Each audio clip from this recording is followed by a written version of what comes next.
Ito ay isang common misconception Dili na ka kapag una, uy. nawala na ang letter A ay pagkalinlangan sa pasyente, which is not true. Dahil kapag nawala na ang lagnat ng isang pasyente may dengue within the first 2 days, nag-i-enter po tayo sa tinatawag na critical disease. Dito nangyayari na mas lumalapot ang dugo ng pasyente. Pagkatingin natin sa laboratorio, tumataas ang bakterya.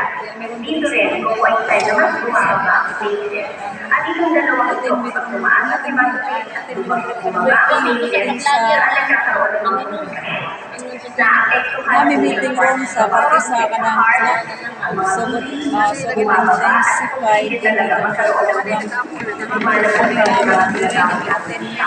silingan Bawang dili lagi ang susupit sa dugan, silingan sa ate. Kau pa ni mo naman sa dugan. Nangatin mi kuan ane. Kita ko mga atin. Dapat na siya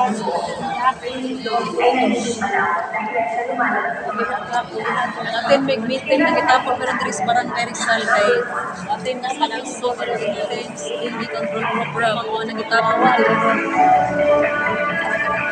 daghan pagkulang gamay pa wala pa makaabot ang uban.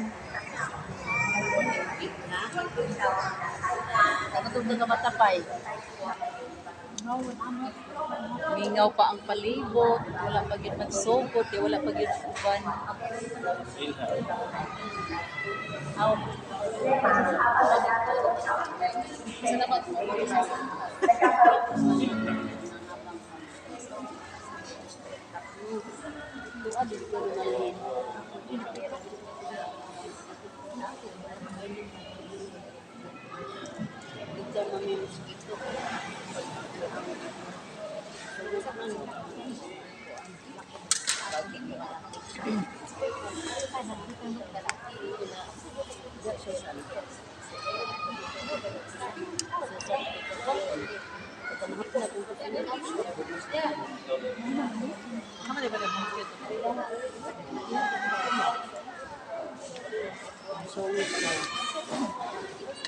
Pasiyaw si Koromo.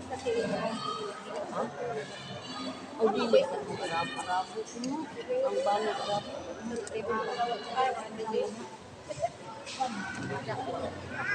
Dinasok. Masita ang dili.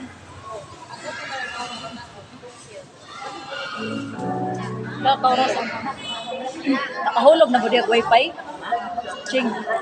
Ching. Nakahulog na mag wifi diha. Pila ka nig 5 diha?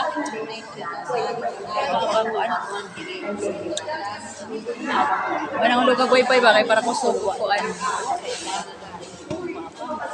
Sara maka-oras dito ang silingan. Diha pila ka no?